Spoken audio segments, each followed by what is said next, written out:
¿Qué pasa un domingo en Getsemaní?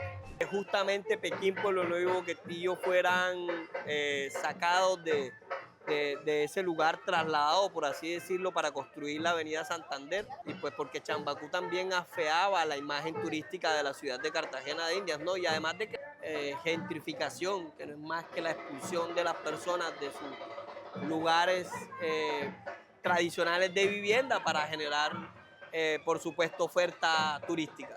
Bienvenidos, bienvenidas a este nuevo episodio de Historias del Timo.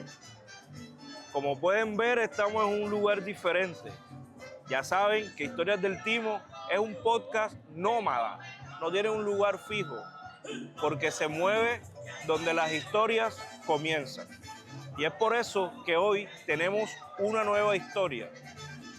Pero no soy yo que va a contar dónde estamos, porque sabemos que el formato es que los invitados o las invitadas escogen el lugar de la entrevista. Pero hoy nos encontramos con Luis Aldemar, historiador, investigador, magíster en estudios políticos. Así es. Y lo más importante, por lo que estamos hoy acá, es porque es cartagenero. Cartagenero 100%, mi hermano. Mi hermano, ¿cómo estás? Excelente, mi hermano. Aquí disfrutando en la muralla de un domingo cartagenero, de salsa, ¿Y de qué? de costeñita, mi hermano. Está la cotorrita que no puede faltar el domingo cartagenero. Y de sopa, mi hermano, porque los domingos en Cartagena son de sopa. La mamá aprovecha para hacer una sopa en la casa buena. Oye, sí, y la hace temprano porque dicen que no, hoy es domingo, yo no voy a estar en la cocina todo el día, hoy es una sola comida. Un solo tren, el Un famoso solo tren. Manito, cuéntanos dónde estamos y por qué escogiste este lugar, qué significa para ti. Bueno, mi hermano, nos encontramos en el barrio Getsemaní. Yo creo que para los cartageneros hablar de Getsemaní es saber que estamos en un sitio emblemático de nuestra historia. Es uno de los barrios más tradicionales. Voy a decir que es el barrio popular más antiguo que tiene Cartagena. Para nosotros los historiadores del corriente que este barrio apareció inclusive con la misma llegada de los españoles a Cartagena, con la misma colonia en el siglo XVI. Y bueno, nos encontramos en este lugar que tiene tanta historia, no solamente en esos siglos, sino también en nuestros tiempos, mi hermano. Y es la historia y es la importancia que tiene este barrio que hoy nos tiene aquí, ¿no? Porque escogiste este lugar como un lugar importante no solo para Cartagena, sino un lugar importante para ti y para tu familia. Así es. Sí, porque justamente con este barrio, en este barrio se encuentran mis sentimientos, justo aquí de la parte de atrás donde nos encontramos, aquí en la avenida del Pedregal. Queda todavía la casa de mi familia, la casa donde creció mi papá. En este barrio también creció mi mamá, es decir, ellos dos son getsemanicenses, se conocen de Getsemaní. Sus amores iniciaron aquí en el barrio de Getsemaní. De pronto aquí mismo donde estamos nosotros. Seguramente aquí estuvieron en algún momento escondiéndose de los papás en estas murallas que todos hemos utilizado en Cartagena en algún momento para amurallar, para venirse a encontrar con la novia. Seguramente mis papás también lo hicieron en algún momento. Y bueno, no, hay toda una historia familiar en este lugar.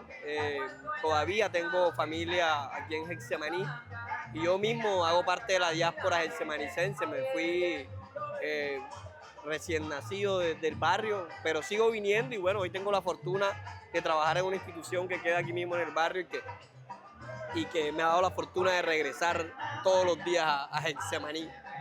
Sobre todo unos domingos especiales, ¿no? Sí. Cuéntanos, para ya hacer como un paréntesis y entrar de lleno a nuestro tema, que son muchos además, ¿qué pasan los domingos en Getsemaní? ¿Por qué tú tienes un domingo laboral tan especial que además de disfrutarlo te apasiona? ¿Qué pasa un domingo en Getsemaní? Bueno, los domingos en Getsemaní son supremamente importantes porque es el día en el que muchos de los getsemanicenses que se han tenido que ir del barrio por diferentes razones que estaremos seguramente tocando en adelante, regresan al barrio. Y sobre todo porque hay unas actividades culturales que los hacen regresar. Los domingos por lo general en Cartagena son los días en los que las familias se reúnen, en los que uno va a visitar a la mamá, el que el hermano vuelve a la casa, uno va a visitar a los abuelos. Bueno, en Getsemaní pasa lo mismo, pero es mucho más especial en Getsemaní porque hace más o menos 30 años en el barrio se organiza un juego bien especial, una variación del béisbol. Que se juega con las medias que se perdían en las casas. Entonces, los pelados, como no tenían para hacer las bolas, por supuesto las de béisbol, para adquirir las bolas de béisbol, hacían bolas con medias. Y a estas medias a estas bolas les llamaban bolas de trapo. Bueno, el campeonato de bolas de trapo, que tiene 30 años, es una tradición bien importante en Getsemaní. Se organiza hoy aquí en el barrio Getsemaní, en la calle del Pedregal, pero que anteriormente estuvo en la Plaza de la Trinidad, y que es la oportunidad para que los getsemanicenses, tanto los que quedan, los poquitos que lamentablemente quedan hoy, y los que se encuentran por fuera, en los otros barrios populares de la ciudad, regresen a Getsemaní a ver los juegos del campeonato de bola de trapo. Cuéntanos por qué, ahora como me quedó una duda y quiero que me responda, después se me va. ¿Por qué no siguen practicando este deporte en la Plaza de la Trinidad? Bueno, como todo, ha tenido transformaciones el barrio, por supuesto, y la Plaza de la Trinidad no es ajena a ello. Después de varios años se le hizo una adecuación a la plaza, una reforma, por así decirlo, y eso, digamos, que obligó a que se cambiara de lugar el campeonato, pero que hoy este juego que lo llaman algunos béisbol con obstáculos también, porque la dinámica es diferente, eso no pasa en ninguna parte del mundo, eso pasa solamente aquí en Getsemaní, porque en la plaza, tanto en la plaza como aquí en la avenida Pedregal, el juego se transforma, tiene unas reglas diferentes, teniendo en cuenta el espacio, ¿no? Teniendo en cuenta que tenemos este lugar donde nos encontramos, la muralla, y en la Trinidad habían ciertos elementos que impedían el normal juego, por así decirlo, pero que eso también le imprimía algo bien especial al juego de la bola de trapo. Entonces, tiene tantas particularidades este juego, y hoy se ha trasladado aquí a la avenida del Pedregal también con esa dinámica de juego con obstáculos, porque la muralla genera también una impronta frente a eso. Cuando te refieres también a que muchos getsemanicenses se han ido y regresan los domingos a seguir disfrutando de las tradiciones que hacen parte de una colectiva, como obviamente es del barrio Getsemaní, y que esas colectivas se van rompiendo cuando las personas se van saliendo, ¿no? ¿Cómo ha sido la lucha tanto como de las personas del barrio y también como organizaciones a las que tú hoy representas, como las fortificaciones aquí en la ciudad? ¿Cómo ha sido esa lucha entre institución y comunidad para que Getsemaní siga resistiendo a partir de lo que hoy nosotros conocemos como gentrificación? Y aprovechas para contarnos un poco qué es la gentrificación y cómo se está evidenciando en Getsemaní. Bueno, Timo, esta es una pregunta bien importante, porque tiene que ver no solamente con las dinámicas que vive el barrio Getsemaní, sino también con lo que vive la ciudad de Cartagena de Indias. Cartagena de Indias es una ciudad turística por excelencia, por toda la dinámica del turismo, la gran llegada de turistas que se da hacia Cartagena de Indias, y que genera también una transformación, por así decirlo, de las dinámicas mismas de la ciudad, no solamente a nivel físico, es decir, la adecuación de espacios que tienen una valoración para el turista, los espacios, por supuesto, que nosotros conocemos, el patrimonio cultural relacionado con iglesias, con edificaciones de diferentes momentos históricos de la ciudad, pero el turismo justamente genera unas transformaciones no solamente físicas, como bien te decía, sino también a nivel social. Ujú. ¿Qué pasa? Cartagena de Indias desde finales del siglo XIX y principios del siglo XX empieza a buscar la forma de encontrar nuevas fuentes de ingresos, de divisas extranjeras. Y una de esas fuentes de ingresos va a ser, por supuesto, las divisas que genera el turismo, ¿no?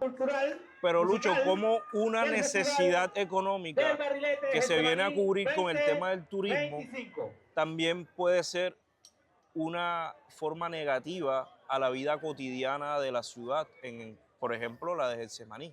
Sí, esto es lo paradójico, ¿no? Que por un lado es beneficioso para la ciudad porque genera, por supuesto, dinero, genera empleo. El turismo genera mucho empleo en Cartagena, eso es innegable, pero también ha sido nefasto, por así decirlo, para estos barrios, para Getsemaní y para San Diego, sobre todo para San Diego, porque las personas que vivían en estos barrios, los nativos de estos barrios hexemanicenses y sandieganos, han visto como paulatinamente el turismo y la dinámica que genera el turismo eh, alrededor de la compra y venta de casas para adecuarlas justamente para ofrecer servicios turísticos, ya sea de hotelería o de restaurantes, los ha ido, por así decirlo, paulatinamente expulsando de sus lugares de vivienda tradicional.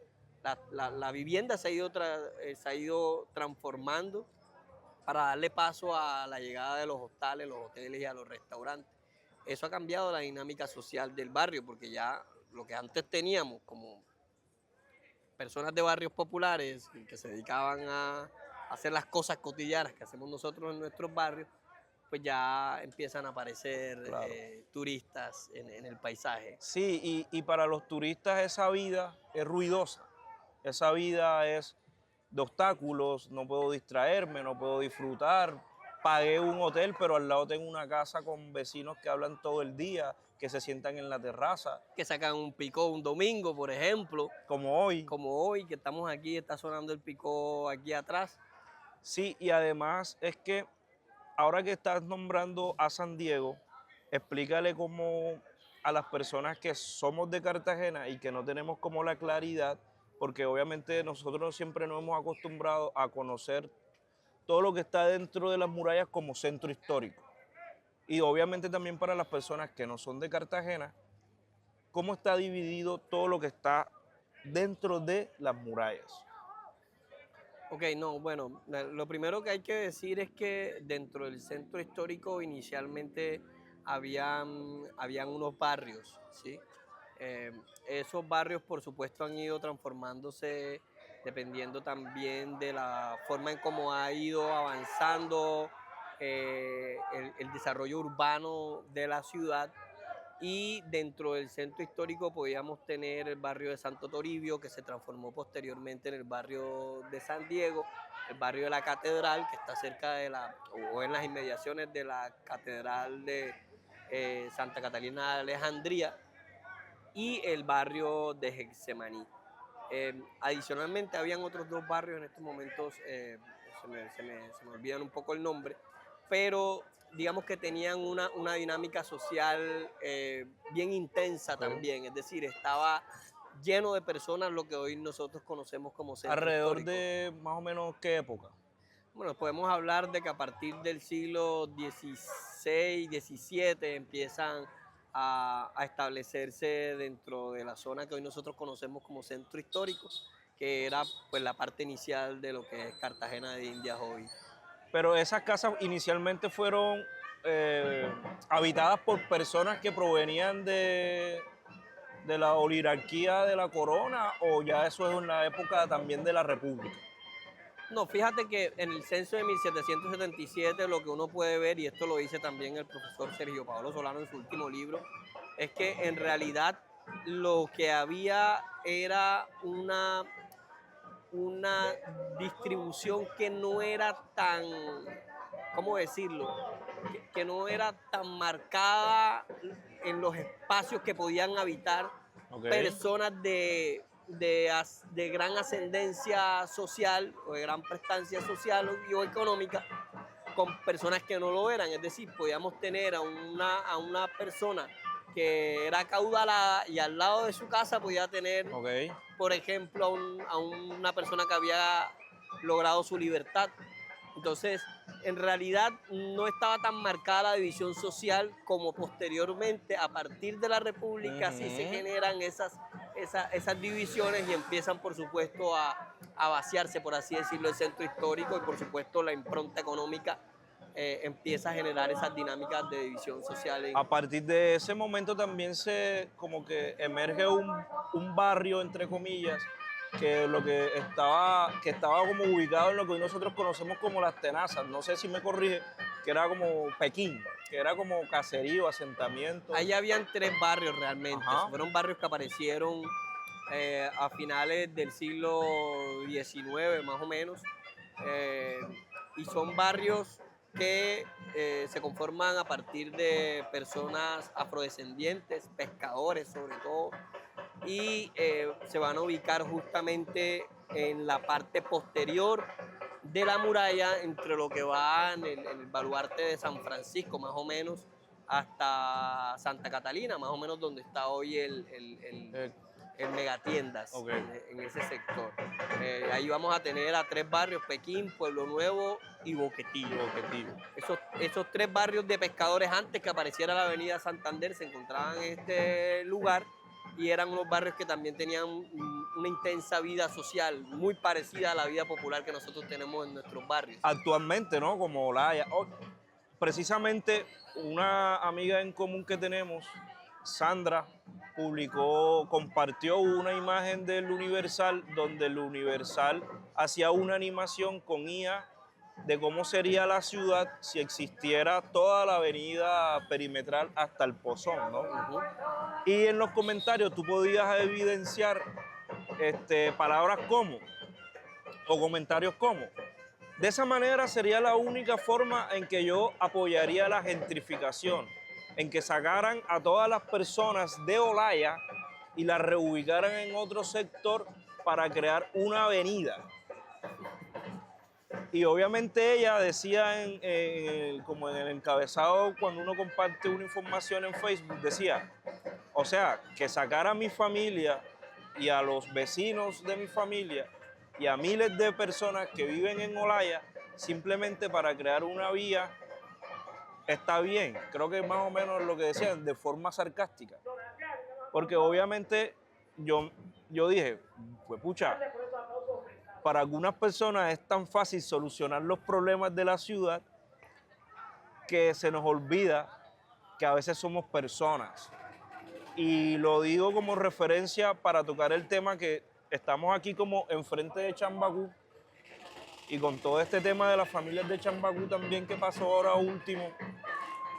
Y te hago una pregunta muy clara, citando a Manuel Zapata sobre el tema de Cartagena, Corral de Negros, ¿no? Amigo. Y citando a Manuel Zapata Oliveira en su libro de Cartagena, Corral de Negros. Chambacú, Corral de Negros. Perdón, Chambacú, Corral de Negros. ¿Crees que esa visión de Manuel Zapata en los años 60 se está cumpliendo como esa forma de profecía que él decía que esta tierra se nos será quitada de nuestras manos? ¿Qué piensas de eso? Fíjate que Manuel Zapata Oliveira era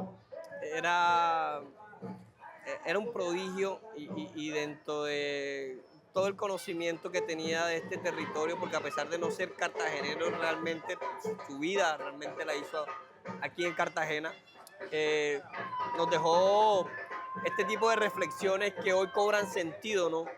Hemos visto cómo después de que justamente Pekín, Pueblo Nuevo y Boquetillo fueran sacados de ese lugar, trasladados, por así decirlo, para construir la avenida Santander, posteriormente van a continuar con Chambacú, y pues porque Chambacú también afeaba la imagen turística de la ciudad de Cartagena de Indias, ¿no? Y además de que la afeaba, era también el símbolo de la pobreza en la que nos encontramos en Cartagena, que muchas veces no se le presta atención. Estamos en una ciudad en la que sabemos que el centro de atención muchas veces termina siendo el extranjero y no el local, ¿no? Y de esas dinámicas no nos hemos escapado. Y yo creo que Zapato Olivella lo decía bien, que justamente la suerte que está corriendo hoy Getsemaní fue la misma suerte que corrió en su momento Pekín, Pueblo Nuevo y Boquetillo, guardando por supuesto las diferencias, y Chambacú. Y quizás también va a ser la suerte que va a correr otros barrios que se encuentran cerca del centro histórico y que en el momento en el que empiece, por supuesto, a valorarse esos lugares como sitio de expansión turística, entonces veremos cómo barrios como Torices, El Espinal, Lemetre sufrirán también los efectos de esta gentrificación, que no es más que la expulsión de las personas de sus lugares tradicionales de vivienda para generar, por supuesto, oferta turística. Porque hay personas que cuando ven que comunidades afro o comunidades que no son privilegiadas empiezan a protestar, a quejarse por la injusticia que están pasando alrededor de ellos nos llaman resentidos. Pero ahora que tú estás hablando de la pobreza en Cartagena, es evidente también que las zonas donde habitan más personas afrodescendientes son las zonas con más índices de pobreza en la ciudad. Así es. Esto me llama mucho la atención. Hace unos meses veía como el actual director de la Secretaría de Planeación, secretario de Planeación, el profesor Camilo Rey, compartía en Twitter justamente una comparación de dónde se encontraban los focos de pobreza en la ciudad y coincidencialmente, o sea, coincidían con los sitios donde hay mayor presencia de personas afrocolombianas, ¿no? Personas afro. Entonces, esto es muy diciente. Yo he venido diciendo que Cartagena tiene unas geografías urbanas racializadas. Eso quiere decir que hay unos espacios determinados donde las personas afro se han acorralado, por así decirlo, porque pues la ciudad también no le ha dado otras opciones, ¿no? Han ocupado los sitios cerca a las ciénagas, a las lagunas, donde se han establecido casi que con los cimientos de sus casas dentro del agua, han hecho vida como han podido. Y justamente en esos mismos lugares es donde se encuentran los mayores índices de pobreza, es decir, hacia dónde hemos arrinconado a la población afrodescendiente en esta ciudad y hacia dónde también son los lugares donde mayor falta de servicios básicos hay. Entonces, yo recientemente tuve la oportunidad de dictar un taller en la Universidad de Cartagena con un programa que estamos desarrollando y le decía yo a profesores de ciencias sociales que a veces cuando uno habla de estas cosas, algunas personas dicen lo que tú dices, que hemos mantenido un discurso de resentimiento y que debemos abandonar ese discurso de resentimiento porque entonces no vamos a avanzar como ciudad. No vamos a progresar. No vamos a progresar porque entonces tenemos ese sentimiento de inferioridad. Y no, hermano, no es un sentimiento, no es que yo lo crea, es que realmente uno ve que sí hay elementos que le permiten decir que físicamente hay barreras económicas, hay barreras simbólicas, educativas, y a eso me refiero específicamente, que impiden justamente que la población afrodescendiente en esta ciudad pues tengan mejores condiciones de vida. Y al final también son decisiones políticas, hay que decirlo aquí. Luis, además es que no todo lo que pasa en la ciudad en temas de lo que nosotros llamamos como invasiones, entre comillas, mal llamado invasiones, sabiendo que son asentamientos de personas que obviamente no tienen en muchas oportunidades vivir dignamente en algún territorio. Además, es que la ciudad tampoco ha tenido como un plan de ordenamiento territorial que dignifique la vida del cartagenero dentro del territorio. Que lo haya actualizado, porque bueno, el plan de ordenamiento territorial realmente en Cartagena, el último plan de ordenamiento territorial, el último POT fue de 2000 años, del año 2001, perdón. Y 24 años. estamos en el 2025. ¿Cuántos años han 24 pasado? años. 24 años desde el último POT. Por supuesto, pues tú lo has dicho, si no tenemos un instrumento como este de gestión territorial, como es el POT, plan que ordena justamente y que le permite a la administración generar la normatividad alrededor de qué espacios se ocupan, para qué se ocupan, quiénes los ocupan. Creo que es muy difícil justamente que nosotros podamos definir un desarrollo urbano organizado, pero que además que sea no solamente un desarrollo urbano organizado, pensado espacialmente, físicamente, sino también que sea humano. Es decir, que reconozca la diversidad cultural y social que tiene una ciudad, que necesita justamente que dentro de ese plan de ordenamiento territorial que se está actualizando en estos momentos o que se está generando en estos momentos, pues tenga en cuenta esas dinámicas, porque hay unas formas de vida que hay que proteger y creo que el tema central justamente está en estas comunidades nativas de algunos territorios que se han sentido amenazadas y que de plano han sido amenazadas y expulsadas de sus territorios. Y creo que el plan de ordenamiento territorial ahí es clave, tú lo mencionabas. Cómo convivir con esas diferencias tanto raciales, culturales, que a veces nos unen, pero también nos separan, ¿cierto? Y hoy sectorialmente vemos condominios, estrato 7 en la ciudad, estrato 5, estrato 6, y esas personas ya se creen superiores a los de estrato 1 y estrato 2. Ahora con el tema de las familias que no fueron aceptadas en Bicentenario, que no fueron aceptadas en Las Palmeras, que no fueron aceptadas en Pasacaballo, ¿crees que el cartagenero, incluyendo a todas las personas sin importar la raza, tienen que repensarse? Yo creo que hay que repensarnos todos los cartageneros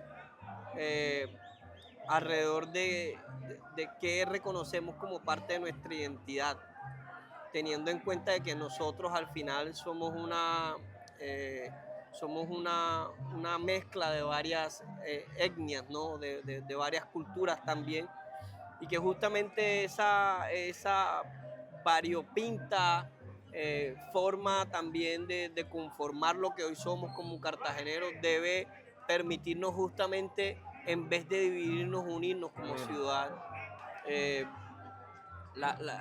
concepto de la raza es un concepto político, no un concepto biológico, teniendo en cuenta de que pues, todos hacemos parte de la raza humana, pero que si esas diferencias étnico-raciales, si podemos llamarlo de esa forma, han generado unas barreras sociales que nos han dividido y que han generado racismo no solamente a nivel social o a nivel cotidiano, sino también unas políticas que son racistas. Desde la misma norma, desde el mismo Estado, que hemos ido superando paulatinamente. El tema de las ciudades. Más bien se habla de superación, más no de que se hayan acabado o disminuido. Sí, porque hay que transformar, y para transformar la educación juega un papel fundamental. Y yo creo que justamente los discursos sobre el racismo están montados también sobre narrativas que se construyeron dentro del sistema educativo, ¿no? Dentro de lo que se le enseñaba también a los niños en las escuelas. Entonces, también nadie nace siendo racista, realmente es algo que se aprende. Y creo que en esta ciudad hemos ido transformando algunas ideas con respecto a lo que es las divisiones raciales y demás, si es que podemos llamarlo de esa forma, pero, pero queda un largo camino para transformar las mentalidades, que son lo más difícil de transformar en el tiempo, ¿no? Pero yo creo que justamente que estemos nosotros aquí hablando sobre esta muralla tiene que ver mucho sobre los espacios que también hemos ganado, que podamos conversar libremente en estos lugares, tiene que ver justamente con que hoy hemos ido transformando la idea de quiénes y de dónde ocupamos los espacios. Fíjate que la primera pregunta que te voy a hacer a estilo personal es, ¿podemos desprendernos de los lugares donde empezamos a construir nuestra identidad? Yo creo que los desarraigos son difíciles, pero sí suceden. Yo creo que en algunos momentos históricos, algunas comunidades han tenido que sufrir expulsiones de ciertos lugares y se han desarraigado totalmente, ¿no? Lo que nosotros hemos visto en nuestros territorios es que las personas que fueron traídas, esclavizadas desde el continente africano, difícilmente podemos hablar hoy de desarraigo porque esas personas, más allá de que fueron sacadas de sus territorios, gran parte de su cultura vive hoy en nosotros, en todo el territorio colombiano y en Cartagena en especial. Entonces uno separarse de los lugares de donde uno nace y de sus costumbres y de su cultura es supremamente difícil, sobre todo cuando uno tiene tan interiorizado. Entonces, por eso estamos aquí nuevamente, porque yo soy un gersemanicense que regresa cada tanto, cada domingo. Además de que trabajo aquí en Getsemaní, pues regreso cada tanto a Getsemaní justamente porque no he podido desarraigarme del barrio. A propósito, ¿qué significa Getsemaní para ti y para tu familia? Pues significa muchísimo. Getsemaní para mí, mira, este es un sitio de memoria para mí, lo llamo así, porque yo recuerdo cada vez que me preguntan algo de qué recuerdas de tu infancia viniendo a Getsemaní, y es que por estas calles hace algún tiempo todavía ingresaba el cabildo, el famoso cabildo de Getsemaní, y yo me acuerdo que yo me esperaba ansioso la llegada de noviembre porque yo quería regresar a Getsemaní a ver el cabildo, llegar con todas estas máscaras, con todos estos trajes y disfraces y demás y pregones que me parecían y me siguen pareciendo espectaculares. Y recuerdo que sentado en uno de estos andenes llegaba un señor y me decía, llegó el cabildo, y me emocionaba muchísimo y es un recuerdo que tengo muy marcado en mi memoria. Para nosotros como familia era casi un ritual, hoy ya no tanto, porque bueno, también algunas cosas han cambiado, pero era casi que un ritual familiar esperar el cabildo de Getsemaní para venir como familia a ver el cabildo en el barrio. Entonces siguen existiendo en este barrio aún hoy los sentimientos no solamente míos sino también los de mi familia en cada una de estas calles de Getsemaní. Firme, hermano. Yo digo que siempre escuchar ese tipo de palabras, ese tipo de sentimientos acerca de lo que somos, de dónde somos, siempre nos debe motivar a repensarnos a qué estamos, a dónde estamos guiando nuestra vida, porque a veces se nos olvida de dónde venimos. Nos levantamos todas las mañanas y vemos algo que quizás pueda significar algo para nosotros, pero no lo observamos. O sea, lo vemos, pero no lo observamos. Y fíjate que lo del tema del cabildo ha sido tan popular ahora en la ciudad que hablando con algunos dirigentes de la Junta de Acción Comunal de Getsemaní, cuando vengo a hacer trabajo acá, me dicen que a veces ya el cabildo no lo gozan los de Getsemaní, que lo goza más el cartagenero en general, pero no la gente de Getsemaní. Unas por otras, ¿no? Unas por otras, sí. Yo creo que ahí intervienen un montón de cosas. Yo creo que que gran parte de los cartageneros se vuelquen hacia el Cabildo de Getsemaní, sobre todo una población bastante joven, y que también genera unas dinámicas tanto diferentes, algunos desórdenes dentro del mismo Cabildo, eh, dentro del barrio como tal, en el momento en el que se realiza este emblemático Cabildo. Tiene que ver, y esto yo lo he pensado siempre, con la ausencia de una oferta de actividades culturales más fuerte en los barrios que les permita a las personas también gozar las fiestas de la independencia en sus barrios. Ok. Porque es cierto que las fiestas de la independencia y el cabildo de Getsemaní se realizan, por supuesto, mayoritariamente por el contexto en el centro histórico, en las inmediaciones del centro histórico, y solamente los preludios van a las comunidades. Y pasa eso. Yo creo que la ausencia de actividades culturales, de fiestas, de casetas, de bailes bien organizados desde la misma administración, es lo que hace que muchas de esas personas se vengan con una sed de encontrar lo que no se les ofrece en los barrios, ¿no?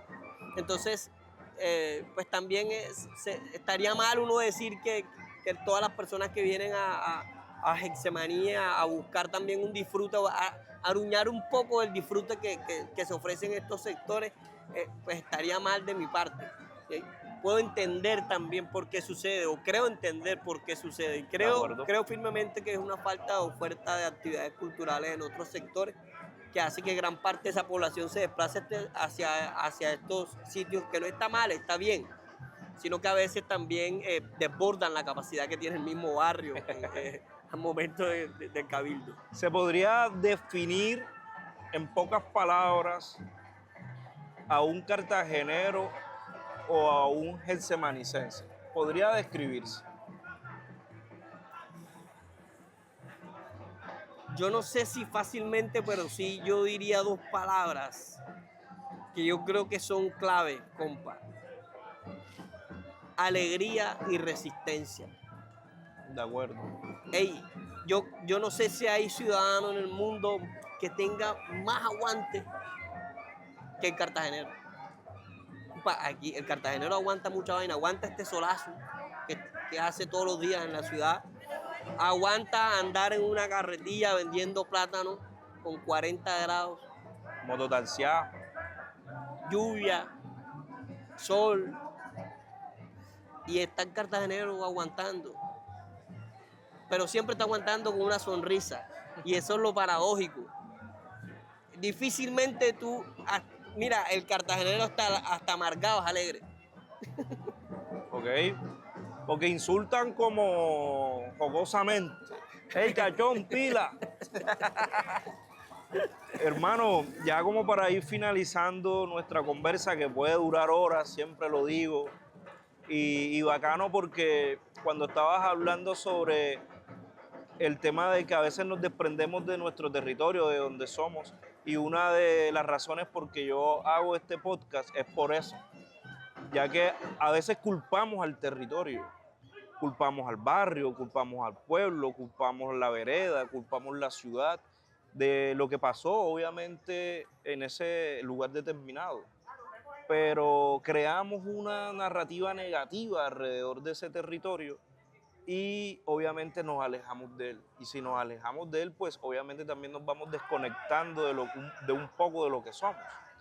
Entonces, esta iniciativa nace como para reconciliarnos con ese territorio, reconciliarnos con las calles, reconciliarnos con la gente, con el olor, porque obviamente en Cartagena siempre estamos acostumbrados a los olores fuertes, hermano, a los olores fuertes, tanto porque uno suda mucho y bota ese olor natural, pero también en nuestro ecosistema tenemos olores. Así es. Yo recuerdo una vez que yo tenía una novia y yo le dije una vez pasando por la avenida del Lago, porque obviamente ella no es de acá de la ciudad, yo le dije, cada vez que pases por aquí y sientas el olor de la avenida del Lago, te vas a acordar de mí. Yo le dije, ay, tú sí eres ordinario, ¿por qué no de tu perfume? Y yo, no, es que este olor no lo vas a encontrar en otro lado. Este olor a fanguito, a agüita sucia, con Y pescado, el pescado. con la gente sudada, es una mezcla de lo que en resumen somos los cartageneros. Sí, en resumen, lo que ha sido la ciudad, ¿no? Lo que también nos han dejado de ciudad. Yo creo que esa reflexión que tú haces es bien interesante porque creo que los olores nos recuerdan también a momentos, a personas, a espacios. Yo creo que Cartagena tiene olores muy particulares, como tú lo has dicho, olores muy fuertes, tanto los malos como los buenos. Y yo creo que uno, yo pensaba y le decía a un amigo que vive en el extranjero, le decía a una amiga que vive en el extranjero, que para mí era muy difícil pensarme la vida por fuera de De Cartagena Cartagena. y del Caribe, porque yo soy un ser caribeño en todo el sentido. A mí me hacen falta el calor de la ciudad, a mí me hace falta la brisa de la ciudad, me hace falta los olores de mi ciudad. Es decir, yo no podría habitar y desarrollar una vida en la que mi cuerpo, mi corporalidad se entienda también con el ecosistema como lo haría en Cartagena y en el Caribe. Eso es bien difícil para entender para algunas personas que de repente no tienen el arraigo que tenemos nosotros, que nos cuesta desprendernos del Caribe y de Cartagena. Y eso no solo pasa aquí en la ciudad como lugar determinado del Caribe, sino que también pasa en toda la zona insular. O sea, tú ves los testimonios de las personas, un ejemplo, cubanas que salen de Cuba y ellos te van a hablar es de la Cuba que ellos sienten, ¿cierto? No de lo que uno ve como espectador, sino la Cuba que ellos sienten como que los amigos, el barrio, el parque, la calle, la música. La música, los Y caribeños somos esencialmente gente sonora, sí, sensorial, sensorial, nuestra vibra está en la clave de la música. Sí, sí. Y además es que es como, además te sientes acompañado de eso, por lo menos.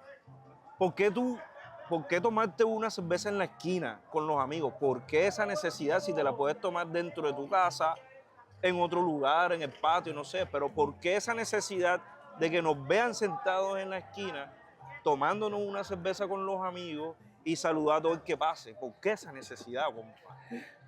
O sea, mira, yo lo explico con unas palabras que decía Davinson Gaviria, aquí uno de los residentes de Getsemaní, hace parte también de la Junta de Acción Comunal, eh, que él hace parte del comité que está elevando justamente, que pretende elevar la vida de barrio de Getsemaní a patrimonio cultural inmaterial de la nación. Y él decía en esa presentación que hacían de un informe sobre la vida de Getsemaní, los getsemanicenses, que él no sabía cómo hacer para explicarle a la gente del interior del país, del altiplano cundiboyacense, cómo le explicaba la vida del getsemanicense en 20 minutos, cómo explicar que nosotros vivimos la vida más de puertas hacia afuera que de puertas hacia adentro, que nosotros vivimos con la puerta abierta en todos lados y que para el turista es raro ver las puertas abiertas, y eso es cierto.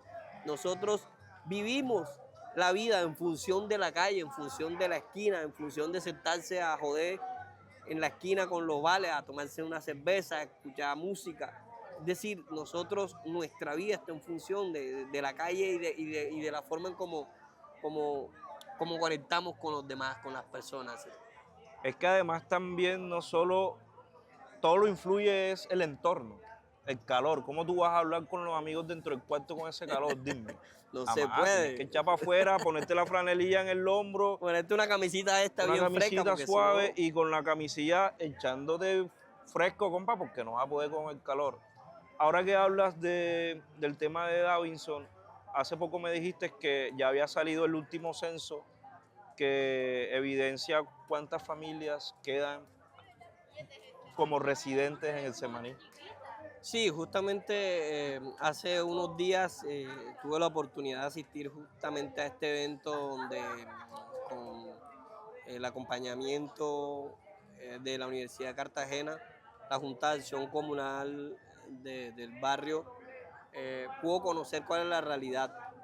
de Getsemaní. Y la realidad, Timo, es triste porque hoy en Getsemaní quedan menos de 400 getsemanicenses y cada vez se van más familias. Es decir, todas las semanas, todos los meses están saliendo getsemanicenses del barrio. ¿Cuál es la causa principal? Por la misma dinámica de la gentrificación, la turistificación del barrio, genera que, por supuesto, sea muy difícil para un getsemanicense mantenerse viviendo en su casa cuando los servicios públicos le llegan como si fueran personas de estrato 5 y 6. O como si tuvieran hoteles. Como si tuvieran hoteles en sus casas. Restaurantes. Restaurantes. Es muy difícil, además, cuando un getsemanicense que lo que hablábamos ahorita ha vivido toda su vida en función de los vecinos, de ir a tocarle la puerta al vecino para que le dé un poquito de azúcar, para solucionar el aceite, para alguna vaina. Ya tú no puedes hacer eso en Getsemaní porque al lado tienes un hotel y del otro lado tienes un restaurante, no le puedes llegar a pedir un poquito de azúcar. Entonces también la dinámica social se transforma. La economía también. La economía se transforma, se encarece el vivir en Getsemaní, en consumir alimentos en Getsemaní. Entonces eso ha generado, por supuesto, que se haya acelerado, inclusive estos últimos años, es algo diciente este informe, se haya acelerado la salida de getsemanicentes del barrio, que es triste. Ok, demasiado triste. Además que no solo para ellos desprenderse de dónde son, sino que también para Cartagena en general ya vamos a ver esta zona como zona privatizada, entre comillas. Y lo que genera además, porque es que la salida de las personas no solamente te está llevando a las personas, no solamente están saliendo las personas, sino todo lo que significa esa persona para el barrio. Es decir, se va una parte, se va con él, su identidad se va con él, prácticas culturales como las que estamos viendo aquí enfrente de donde estamos, están volando barriletes. En este sitio que siempre los getsemanicenses han utilizado para eso. Mira, describe esa escena que está pasando ahí ahora mismo. ¿Qué estás viendo ahí? Dos muchachitos tirando del nylon un barrilete tradicional, barrilete hecho con caña, ¿no? Ese y al lado de ellos van dos turistas, dos turistas que me adornan el paisaje, como dice René en sus canciones. En La Perla. Sí, en La Perla.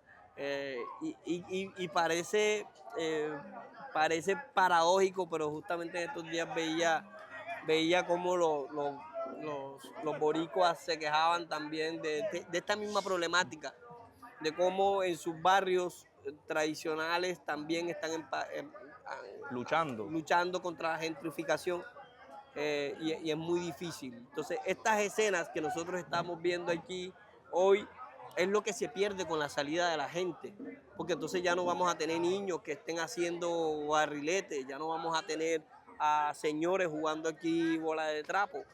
Entonces, la pregunta es, si hoy quedan menos de 400 getsemanicenses, ¿qué serán 10 años? Tú lo has dicho, un sitio privatizado, ¿para quiénes? Para el turista y no para el getsemanicense.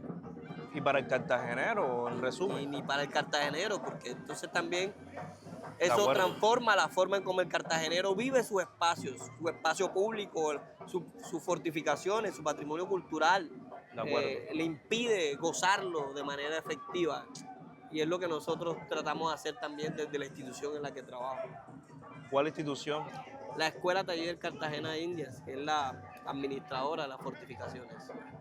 Cuéntanos cómo el ingreso, el pago del Castillo San Felipe para ingresar al Castillo San Felipe se ve reflejado en la ciudad. ¿Cómo se invierte ese ingreso? Fíjate que este es un modelo bien importante, y es un modelo, por así decirlo, sui generis, porque mucha gente no sabe en la ciudad, y esto es del corriente y es una de las... Amigo. Ajá. Eso hace parte de las preguntas corrientes que nos hacen, que creen que lo que se paga en la taquilla del Castillo de San Felipe se va para Bogotá, para el ministerio. A los cachacos. A los cachacos, y entonces no se queda la plata en Cartagena. No, eso no es cierto. ¿Qué sucede? El Castillo de San Felipe, la taquilla del Castillo de San Felipe se reinvierte. La escuela taller lo reinvierte en la conservación, en la administración de todos estos espacios, en su cuidado, en mantenerlo limpio y demás, y de ponerlo en valor. Que ponerlo en valor y divulgarlo no es más que realizar todas estas actividades culturales que nosotros promocionamos, porque también este Festival del Barrilete que vemos aquí hoy lo patrocina la escuela taller a través de Fortificaciones, y el campeonato de bola de trapo también, con los recaudos que se hace de la taquilla del Castillo de San Felipe. Es decir, estamos reinvirtiendo todo el dinero, se está reinvirtiendo todo el dinero En Cartagena. en la misma Cartagena, en el mismo patrimonio cultural de Cartagena de Indias. Es decir, es un modelo que funciona, por así decirlo, un círculo virtuoso, si queremos llamarlo. No, es que además mantener el cuidado de las murallas del mismo castillo no es barato. No es barato. Por eso, cuando nosotros hacemos los últimos domingos de cada mes las jornadas de entrada gratis para colombianos, siempre hemos discutido el hecho de que la gente entiende que el acceso gratis también es gratis para nosotros, y no es cierto. Realmente sí hay una inversión en una jornada cultural que es parte de la reinversión de la taquilla del Castillo de San Felipe. Okay. Entonces, realmente la jornada no es gratis para quien lo organiza, pero sí es de acceso libre para los cartageneros y los colombianos, e inclusive en últimos tiempos también se ha permitido el acceso de personas del país vecino Venezuela, en toda la crisis que ya nosotros conocemos. Okay. Es decir, es una forma de devolver al cartagenero su patrimonio cultural. Es decir, qué mejor manera que permitirle el acceso, y que es el único día en el que se prepara una agenda especial solamente para el cartagenero y el colombiano que lo visita. Okay. Ese día sucede lo que no sucede los otros días. Lo he evidenciado, yo creo que hasta he trabajado cubriendo algunas actividades y ver al cartagenero con los niños, las niñas, la familia, y estar en esos espacios, la verdad es muy gratificante, satisfactorio, porque obviamente las personas del común, las que viven del diario, no van a tener para pagar 5 entradas al castillo, un solo taponazo, como uno Así dice. es. Hermano, yo digo que tenemos que hacer otro podcast en el castillo un domingo. Está bien, me parece perfecto, eso sería ideal. Y si tenemos como el chance de preguntarle a ese cartagenero que entra gratis, cómo se siente en esos espacios, que al fin y al cabo es patrimonio De todos los colombianos y de la humanidad, pero sobre todo de los colombianos y principalmente de los cartageneros. Y más que como, te lo digo más como funcionario, más que como funcionario, te lo digo como cartagenero, para mí es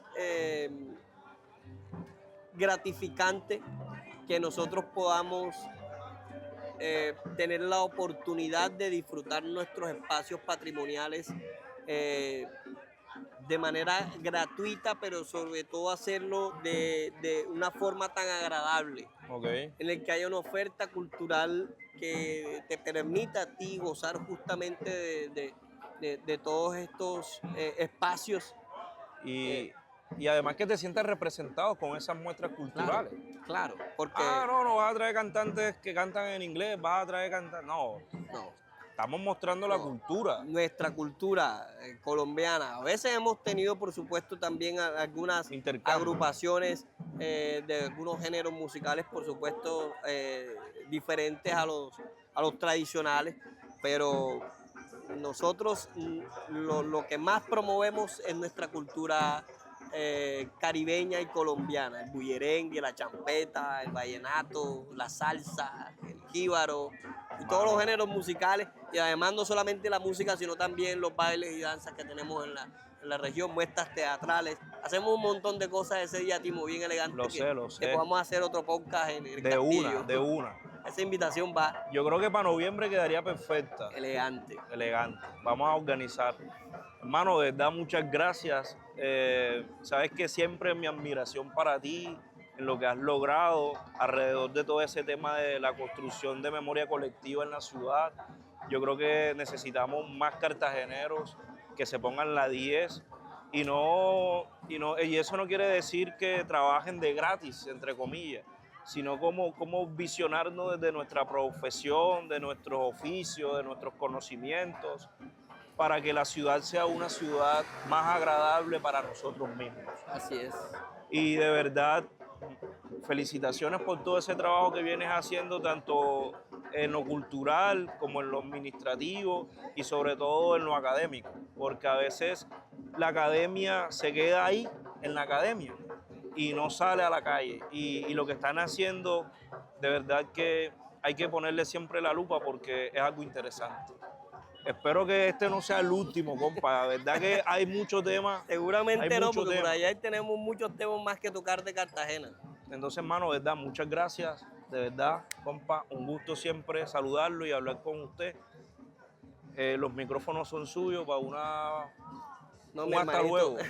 mi hermano Timo, de verdad que para mí complacido estar en este espacio, porque me das también la oportunidad de hablarle a ese cartagenero al que tú le llegas con este contenido, que me parece muy importante porque tú lo has dicho, necesitamos más cartageneros que se apropien y sean conscientes también de todas estas cosas que nos rodean, ¿no? Que a veces se nos vuelve parte del paisaje y que no nos damos cuenta de ciertas cosas que están sucediendo en nuestro alrededor.